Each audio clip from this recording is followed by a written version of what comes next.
ఒక్క రోజు కూడా 5 విషయాలు మీరేం చేయాలంటే మనలో మనం ప్రశ్న వేసుకోవాలి. ఎన్ని విషయాలు? 5 విషయాలు. ఒకటి ఏంటంటే, నేను విడిచిపెట్టవలసిన పాపం ఏదైనా ఉందా? మొదటిది ఏంటి? నేను విడిచిపెట్టవలసిన పాపం ఏదైనా ఉందా?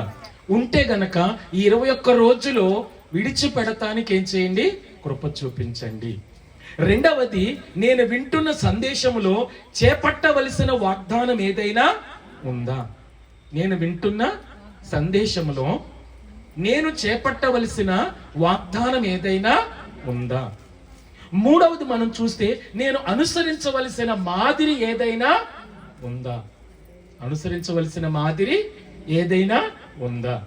నాలుగవదిగా చూస్తే, నేను విధేయత చూపవలసిన ఆజ్ఞ ఏదైనా ఉందా? ఐదవది, నేను సంపాదించవలసిన జ్ఞానం ఏదైనా ఉందా? ఒకటేంటి? విడిచిపెట్టవలసింది ఏదైనా ఉందా? రెండవది, చేపట్టవలసిన వాగ్దానం ఏదైనా ఉందా? మూడవది, అనుసరించవలసిన మాదిరి ఏదైనా ఉందా?